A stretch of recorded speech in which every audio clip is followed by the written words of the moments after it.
Dr. Amanda Hayes stood at the gleaming podium of the Cosmic Alliance's Grand Scientific Assembly, her heart pounding against her ribs as thousands of alien eyes focused on her. The massive amphitheater, carved from iridescent crystal on New Geneva Station, housed the greatest scientific minds in known space. Most of them, she noted, were staring at her with barely concealed disdain. "Distinguished colleagues," she began, keeping her voice steady despite the mounting tension, "I believe there's a fundamental error in our current understanding of faster-than-light travel." The words echoed through the chamber, followed by a ripple of clicking sounds that her translator identified as disapproving murmurs. High Minister Xalthak, a towering crystalline being who headed the Alliance's Physics Council, raised 3 of his sensory appendages. "Dr. Hayes, your species has been part of the Alliance for barely 2 solar cycles. The quantum tunneling principles that drive our FTL systems were established 50,000 years ago." Amanda nodded respectfully, but refused to back down. "Yes, Minister. And in those 50,000 years, has anyone questioned why we're limited to just 3 times light speed?" She brought up a holographic display, showing the standard Alliance FTL equations. These formulas are based on a fundamental assumption about quantum field behavior that has been proven correct through millennia of practical application, interrupted Sub-Counselor Vezina, her feathers bristling with irritation. "Really, Minister Xalthak, must we waste time on these primitive theories?" The audience chittered in agreement, but Amanda wasn't finished. She tapped her datapad, overlaying human quantum mechanics calculations onto the Alliance's display. As the numbers flowed, she spotted something she hadn't noticed before, a pattern in the field fluctuations that the Alliance's equations simply ignored. "Look here," she said, highlighting the anomaly. "Your equations assume quantum fields collapse uniformly across all dimensions, but our experiments at MIT show." Enough. Xalthak's crystalline form pulsed with colors that her translator didn't even try to interpret. "Dr. Hayes, your enthusiasm is admirable, but these theories border on dangerous. The Alliance established speed limitations for the safety of all spacefaring species." Amanda felt her face flush with frustration. She'd expected resistance, but this was beyond patronizing. As Xalthak launched into what was clearly a rehearsed speech about the wisdom of accepting established limits, she quietly began recording the quantum field readings from the demonstration ship hovering outside the station. "Consider, Dr. Hayes," Xalthak continued, his tone dripping with condescension, "if faster travel were possible, surely one of our member species would have discovered it during our 50 millennia of unified scientific pursuit." The audience murmured in agreement, but Amanda's attention was fixed on her readings. The Alliance's FTL drive was active, and she could see something extraordinary in the data. Their own system was creating microtunnels that could theoretically support much higher speeds, but their rigid mathematical framework was artificially limiting the effect. "Minister," she said carefully, "what if we've been artificially constraining ourselves? These readings suggest. I believe we're done here." Xalthak's colors shifted to what Amanda recognized as the crystalline equivalent of a dismissive smile. "Perhaps you should spend more time studying our established principles before proposing such creative alternatives." As the assembly dissolved into small groups, most pointedly ignoring her, Amanda packed up her equipment with trembling hands. Not from embarrassment, from excitement. She'd seen something in those readings, something that could change everything. Her public humiliation had been worth it just for those few minutes of active sensor data. "Quite a performance," came a quiet voice behind her. She turned to find Dr. Marcus Rodriguez, Earth's senior representative to the Alliance Scientific Council, watching her with an unreadable expression. "You do realize they'll be watching you more closely now." Amanda smiled, patting her datapad. "Good. Let them watch. But first, I need to make a few calls back home. I know some people who will be very interested in these readings." As she left the assembly hall, Amanda could feel the weight of alien stares on her back. Let them dismiss her. Let them think humanity was just another primitive species learning its place in the galaxy. She had work to do, and if she was right, the Alliance's comfortable assumptions about the universe were about to be shattered. She just hoped Earth's government would have the courage to back her when the time came, because if she was right, humanity was about to break every rule in the Alliance's carefully organized cosmos. The basement laboratory in Colorado's Rocky Mountains wasn't much to look at, but it was exactly what Amanda needed: isolated, secure, and off the Alliance's radar. 3 months had passed since her humiliation at the Grand Scientific Assembly, and she'd used that time well. "Run it again," Amanda called out, watching as Dr. James Cooper, a disheveled quantum theorist who'd been laughed out of 4 Alliance universities, adjusted their makeshift quantum field generator. Across the room, Dr. Maria Santos, whose theories on dimensional folding had gotten her blacklisted from Alliance publications, monitored the readings. "Field stable," James reported, his fingers dancing across holographic controls. "But we're still seeing that weird ripple effect in the lower quantum bands." Amanda smiled. "That's exactly what we want.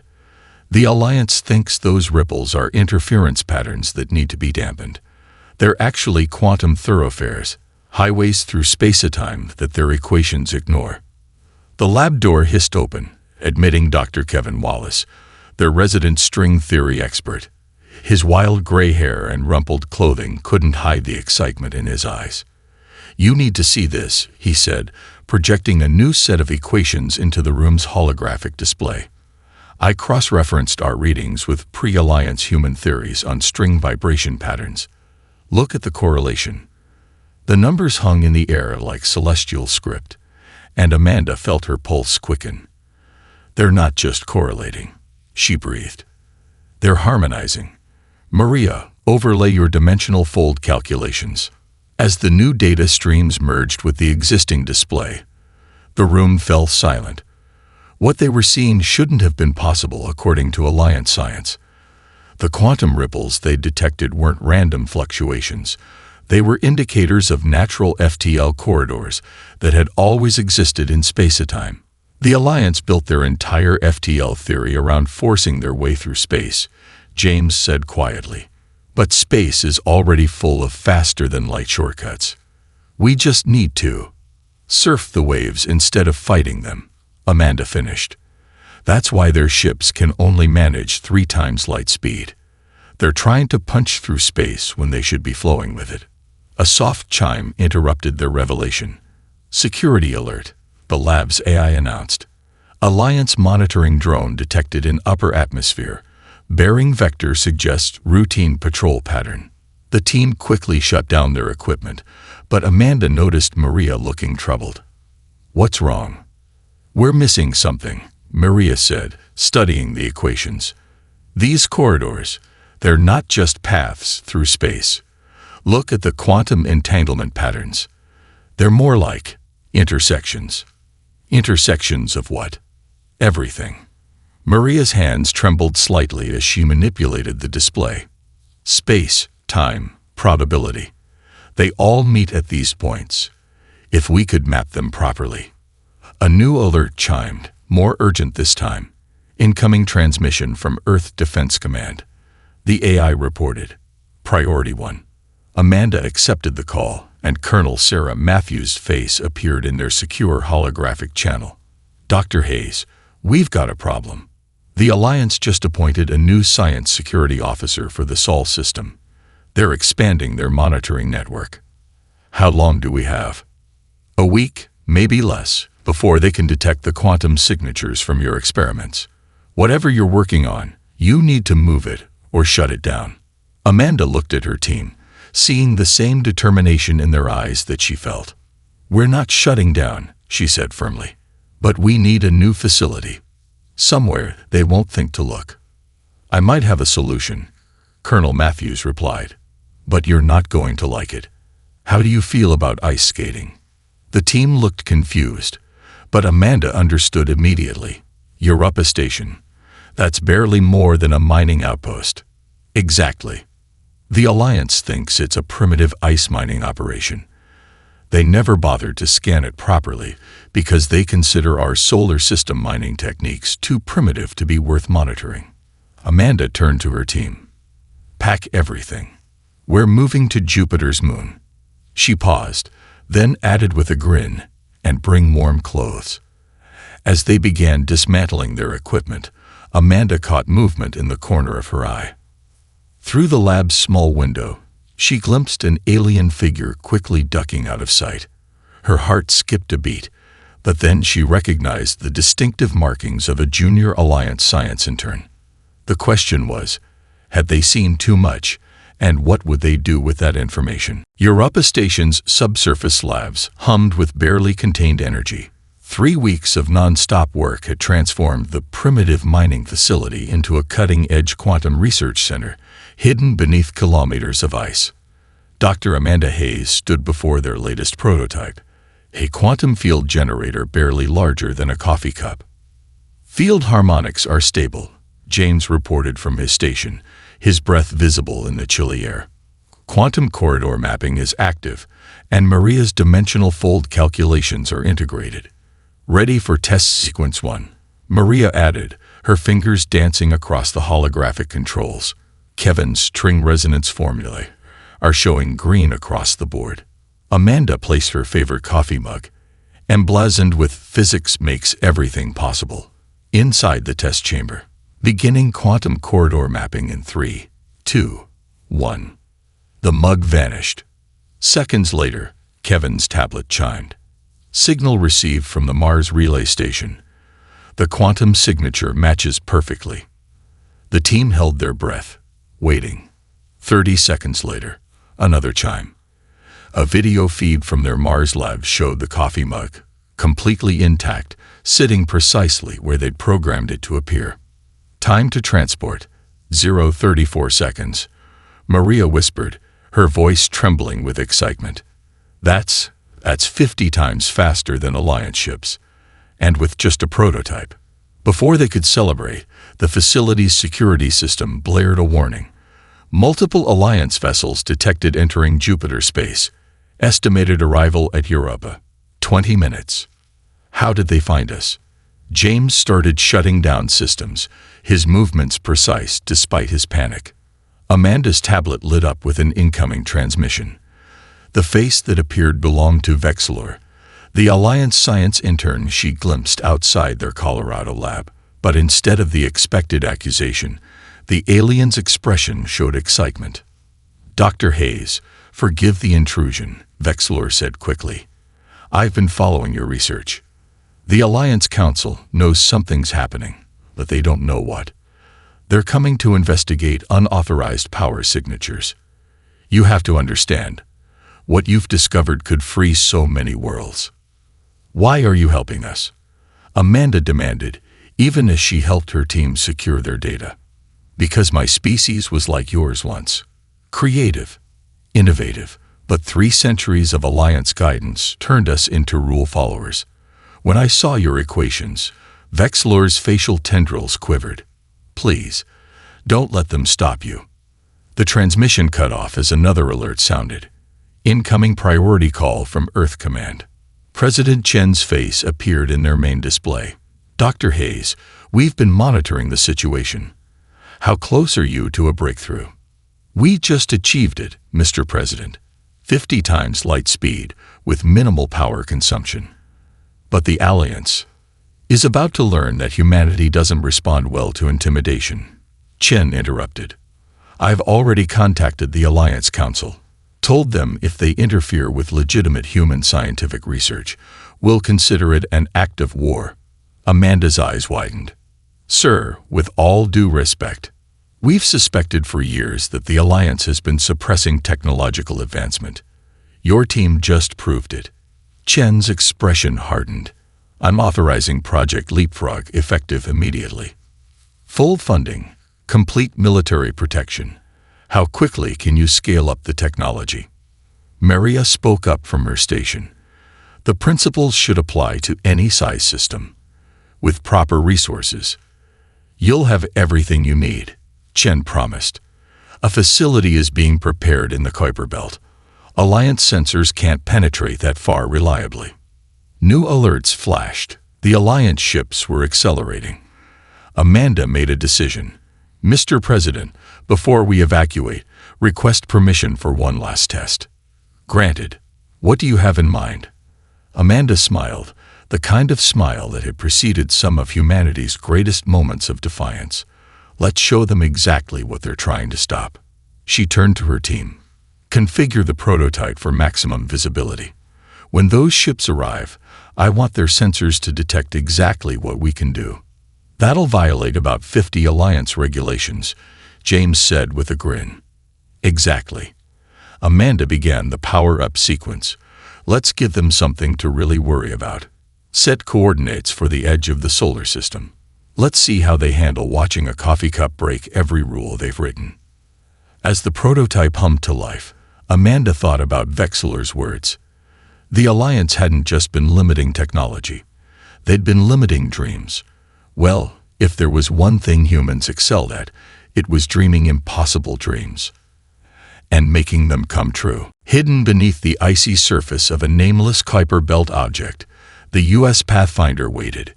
The ship wasn't beautiful by Alliance standards. No sweeping crystalline curves or elegant geometric patterns. Instead, it was distinctly human, functional, sturdy, and packed with innovations that would make any Alliance engineer faint. Dr. Amanda Hayes stood on the bridge, surrounded by her hand-picked crew.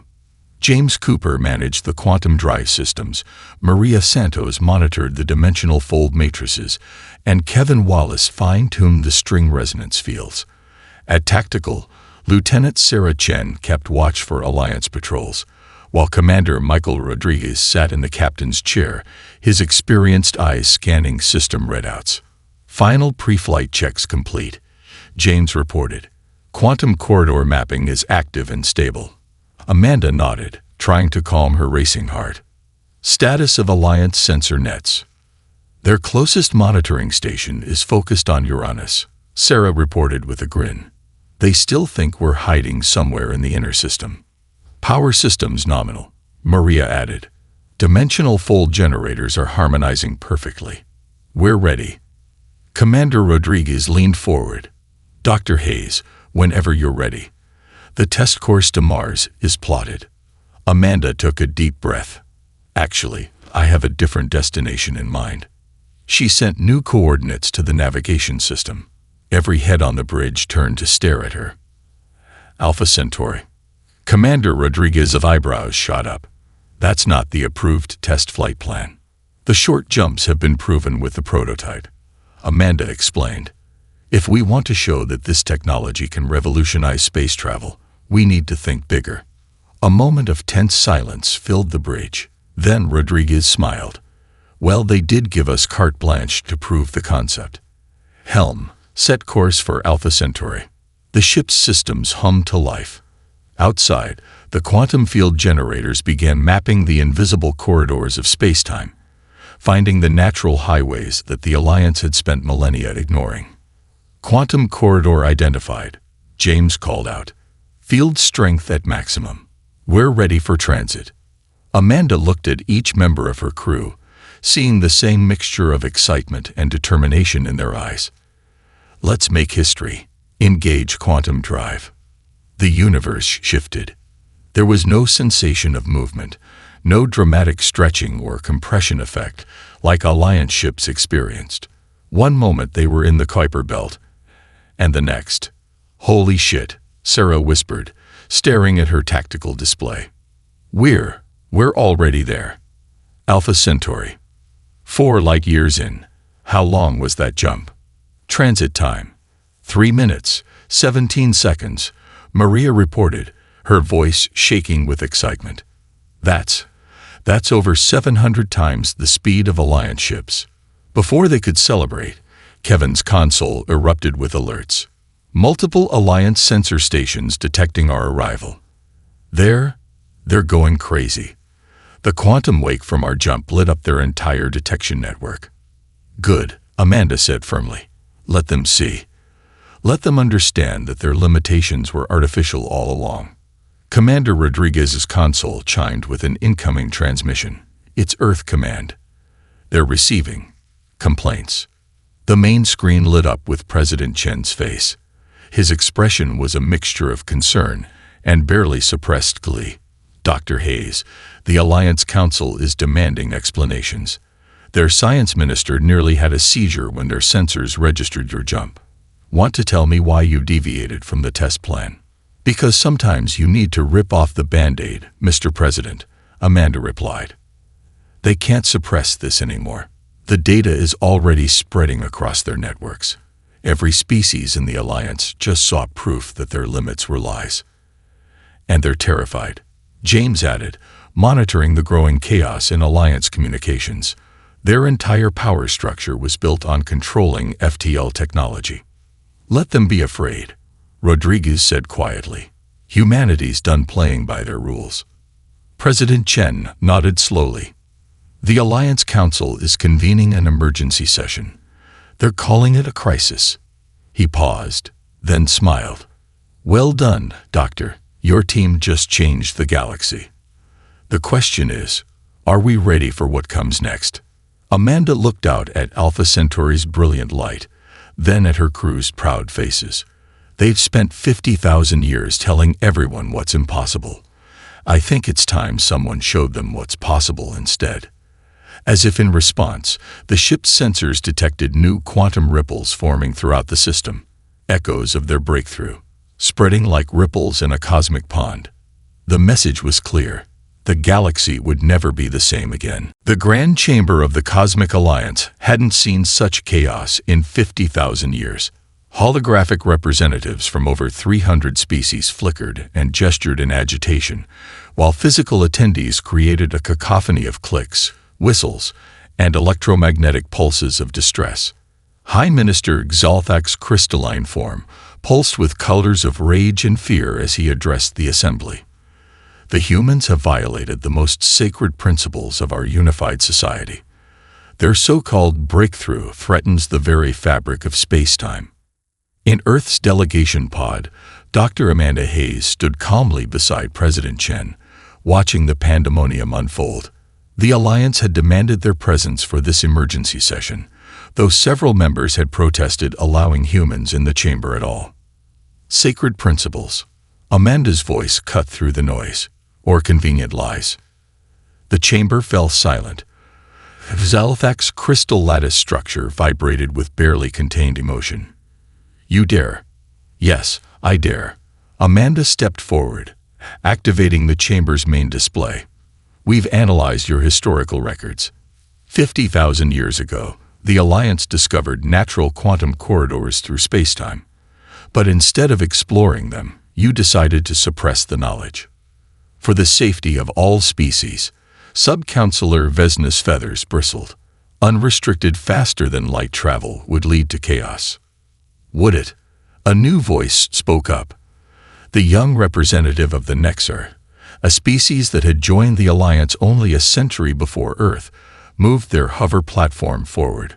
"Or would it lead to progress you couldn't control?" Murmurs rippled through the chamber. Amanda noticed several younger species representatives exchanging meaningful glances. "The human technology is an abomination," Xalthak declared. "Their ships must be impounded, their research confiscated." "Actually," President Chen interrupted, "we've already transmitted the basic principles to every scientific institute in the galaxy." The chamber erupted again, but this time the chaos had a different tenor. Younger species representatives were urgently conferring with their governments. Several Alliance Corporation's observers were furiously making calculations on their datapads. "You've doomed us all," Vesna whispered. "Without controlled expansion. Without controlled expansion, we might actually progress." The Nexar representative finished. "My people have already verified the human equations. They're elegant, beautiful, and completely safe." "The Solari consensus confirms this assessment," another voice added. A bioluminescent being floated forward. "We've detected no space-time degradation from the human tests. The Alliance's warnings were incorrect." Amanda watched as the chamber divided itself. The older, established species clustered around Xalthak, while younger members drifted toward Earth's position. Centuries of rigid hierarchy were crumbling in real time. "This is your final warning." Felthak's voice resonated through the chamber. Return to established protocols, or face excommunication from the Alliance. And if we refuse? The Nexar representative's voice was firm. If we choose progress over stagnation, then you will be considered hostile entities, just like the humans. President Chen smiled.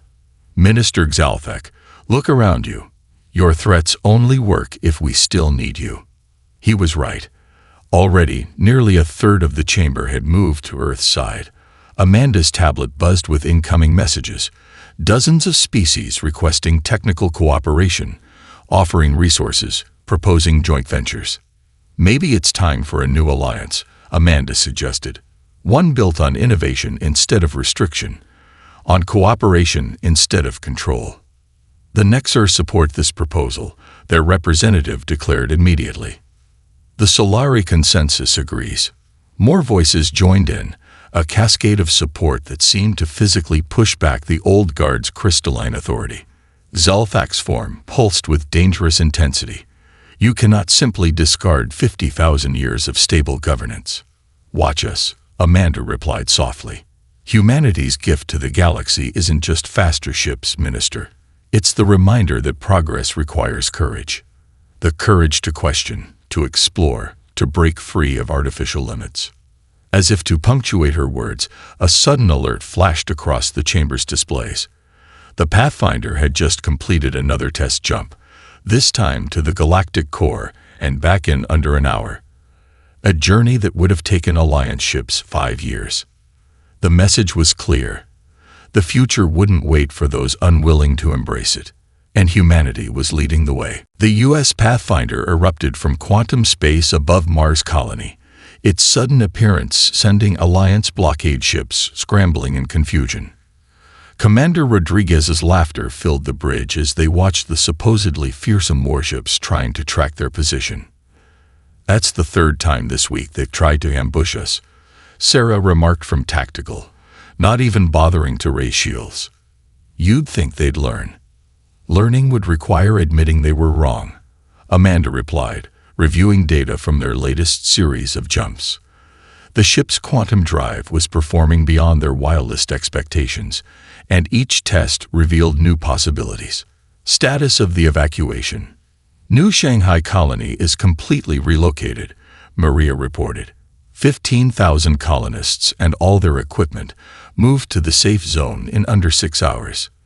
The Alliance fleet assigned to contain them is still en route to their old location. The bridge crew shared knowing smiles. The past week had seen a carefully orchestrated dance, as human colonies beyond Sol systematically disappeared just ahead of Alliance attempts to seize them. Each evacuation was a testament to their new technology's capabilities, and a humiliation for the old guard. Amanda's console chimed with an encrypted message.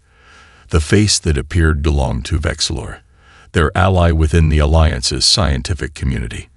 Dr. Hayes, we have a problem. The Ministry has authorized extreme measures. They're releasing the archives. What archives? Commander Rodriguez leaned into view. Records of species they'd suppressed before. Civilizations that showed too much promise. Asked too many questions. Vexlor's facial tendrils writhed with distress. They're trying to rally support by showing what happened to previous upstarts. Amanda felt her blood run cold. How many? 17 species in the past 50,000 years. Some were reduced to pre-industrial states. Others were simply removed from history. Vexlor glanced nervously over their shoulder. But it's backfiring. The younger species are horrified. The Nexar have already announced they're severing all ties with the old alliance. Send us everything you have. President Chen's voice cut in as his hologram appeared on the bridge. Every record, every detail. It's time the galaxy learned the truth. Sir, Amanda interjected, if we release this, there's no going back. The Alliance will. The Alliance will do what they've always done. Try to maintain control through fear. Chen's expression was grim. But humanity has never responded well to bullies, has it? As if to emphasize his point, new alerts flashed across their tactical display. Alliance warships were converging on the Centauri colonies, clearly intended as a show of force. "Commander," Amanda turned to Rodriguez, "how quickly can we reach Alpha Centauri?" He grinned. "About 3 minutes, Doctor. Want to crash their party?" "Better than that." She pulled up the quantum corridor map they'd been building. "These passages we've been mapping. They're not just roads. They're intersections." Maria's theory was right. We can create quantum space, bubbles large enough to move entire settlements. The implications hit everyone at once. James was the first to speak. We could relocate every human colony beyond their reach. Create our own network of worlds connected by quantum corridors. "Not just human colonies," Amanda corrected. "Any species that wants to join us. Show them what real cooperation looks like." President Chen nodded slowly. "The Nexar have already offered their shipyards. The Solari are sharing their energy technology. We could build something new, something better than the Alliance ever imagined." "Sir," Sarah interrupted, "Alliance command ships are powering weapons near Centauri. They're going to make an example of our colonies." "No," Amanda said firmly. "They're going to witness an exodus." She turned to her crew. "Plot quantum coordinates for every human settlement in Centauri space. We're not running away. We're taking our people somewhere the Alliance can't follow." As the Pathfinder prepared to jump, Amanda thought about those 17 species the Alliance had suppressed. Their mistake had been facing the Alliance alone. Humanity wouldn't make that same error. They were building something new in the spaces between stars, a federation of free worlds, bound together not by fear and control, but by innovation and hope. And this was just the beginning. The newly christened Freedom Station hung in the quantum intersection point between 3 galaxies, a testament to how far humanity's innovation had spread in just 6 months. Dr. Amanda Hayes stood in the main observation dome, watching ships from 24 species quantum jumping in and out of the vast trading hub. "The latest breakthrough is ready for demonstration," Maria announced, entering the dome with an excited step. She held up what looked like a simple wristband. "Personal quantum translocation devices, tested and safe for every known species." Amanda smiled, remembering the Alliance's warnings about how dangerous unrestricted FTL technology would be. Instead, the galaxy was experiencing an unprecedented boom in trade, cultural exchange, and scientific advancement. "How many jumps can it handle?" she asked, examining the elegant device. "Unlimited, within its range of about 50 light-years. The quantum corridor mapping is automatic, and it integrates with the new neural safety protocols the Nexar developed." Maria's eyes sparkled. "We're going to put them into general production next week." The observation dome's door slid open again, admitting James, Kevin, and Commander Rodriguez. James was practically bouncing with excitement. "You need to see this," he said, activating the dome's holographic display. "The Solari just successfully tested their hybrid drive design. They combined our quantum corridor technology with their energy manipulation systems. The results are, well, look." The display showed a test ship moving through space in ways that should have been impossible. It wasn't just using the quantum corridors. It was weaving them, creating new paths through reality itself. "They're calling it quantum weaving," Kevin explained. "It's like, instead of using existing highways through space-time, they're building new ones as they go. The implications for exploration are staggering." "The Alliance is going to love this," Rodriguez chuckled. Their entire philosophy was based on the idea that space-time was fixed and fragile. Now we're literally remapping it at will. A subtle vibration ran through the station as another ship quantum jumped into view. This one was massive. A Nexar science vessel, its organic curves glowing with embedded quantum technology. It had just returned from an expedition to the Andromeda Galaxy, a journey that would have taken millions of years using Alliance methods. "Speaking of the Alliance," Amanda said, bringing up another display, "how many member species have they lost now?" 87% of their former members have joined the Federation," Rodriguez reported. The only ones still holding out are the founding species, and even they're starting to crack. Their economies can't compete with quantum-enhanced trade networks. It's not just about the technology anymore, Maria added softly. The species they suppressed. We've made contact with 12 of them already.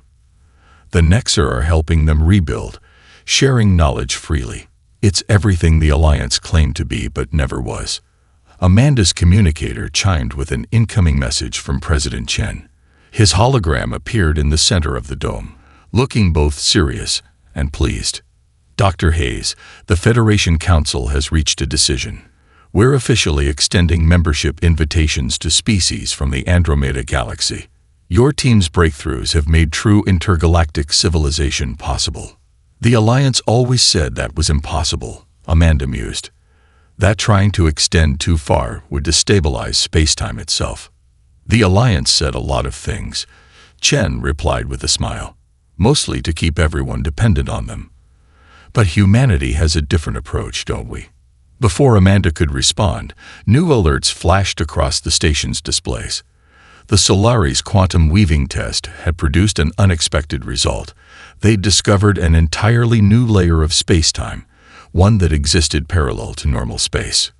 Well, James breathed, staring at the readings. I guess we know what our next project is. Amanda looked around at her team, then out at the bustling station where dozens of species worked together freely. The Alliance had spent 50,000 years telling the galaxy what couldn't be done. Humanity had spent 6 months showing what was possible when innovation was unleashed.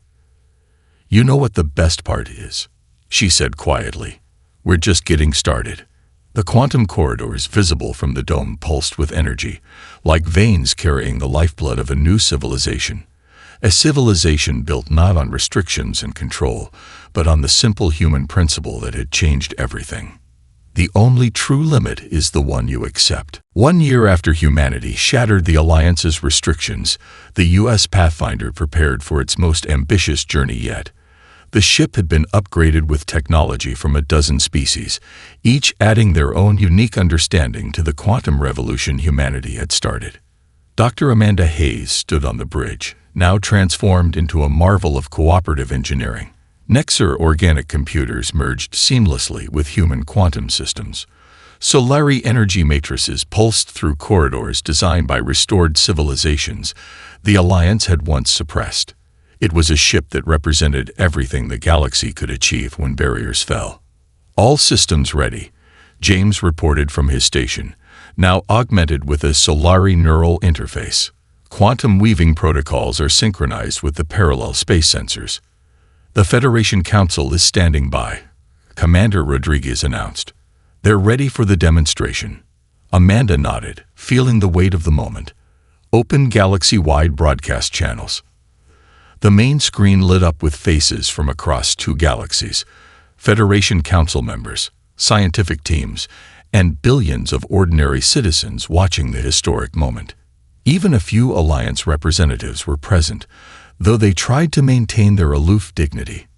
1 year ago, Amanda began, we proved that the limits we lived under were artificial. Today, we're going to show that we've only scratched the surface of what's possible. She gestured to Maria, who activated their latest innovation.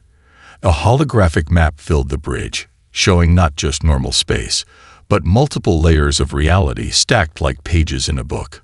The quantum corridors we discovered were just the beginning, Maria explained to the watching galaxy. They're part of a vast, multidimensional network that connects not just points in space, but entire planes of existence. Kevin took over, his hands dancing through the holographic display. Using combined human innovation and Solari quantum weaving, we can now access these layers safely. Each one operates under slightly different physical laws, offering possibilities we're only beginning to understand. On the screen, even the Alliance scientists leaned forward, their professional detachment cracking in the face of such possibilities. Watch closely, Amanda said softly. This is what happens when we stop fearing progress. The Pathfinder's new drives engage. Reality shifted. Not in the simple point-to-point jump of regular quantum travel, but in a complex weave that seemed to fold space itself into new shapes. When they emerged, they weren't just in a new location. They were in a new type of space entirely. Position confirmed, Sarah called out, her voice filled with wonder. We're in what the Solari are calling the quantum layer, a dimension that exists parallel to our own, where the speed of light itself is merely a suggestion. The view through the ship's sensors was breathtaking. Energy patterns flowed like rivers through space, creating natural pathways between galaxies. The Alliance's precious FTL restrictions seemed laughably primitive in comparison. Think of it as a new ocean, Amanda explained to the watching billions. And these energy flows are its currents. We can use them to reach any point in the universe almost instantaneously. Distance. Distance is now just a number. Receiving signals, James reported excitedly. The quantum layer, it's full of transmissions. Ancient ones, from civilizations that found this place before us. It's like a library of everything that ever was. President Chen's voice came through their comms, thick with emotion. Dr. Hayes, the Federation Council has made a decision. We're establishing the Multiversal Exploration Initiative, with you as its director. Your mission: to map these new dimensions, to find other civilizations that might be out there, and to ensure that knowledge is never again suppressed. Amanda looked at her crew, human and alien alike, seeing in their faces the same excitement she felt. The Alliance had spent 50,000 years building walls. Humanity had spent 1 year tearing them down and building bridges instead. Signal detected from the quantum layer, Maria announced suddenly. It's a response to our presence. Something out there is saying hello. Amanda smiled. The Alliance had warned that unrestricted progress would lead to chaos. Instead, it had led to this moment, standing on the brink of discoveries beyond imagination, with the combined knowledge and creativity of countless species working together freely. Well, she said to both her crew and the watching galaxy, shall we go introduce ourselves? The Pathfinder moved deeper into the quantum layer, carrying with it humanity's greatest gift to the universe. The unshakable belief that anything was possible if you were brave enough to try. Behind them, the old Alliance's restrictions crumbled into irrelevance, replaced by something far more powerful, the unlimited potential of freed minds working together across the stars.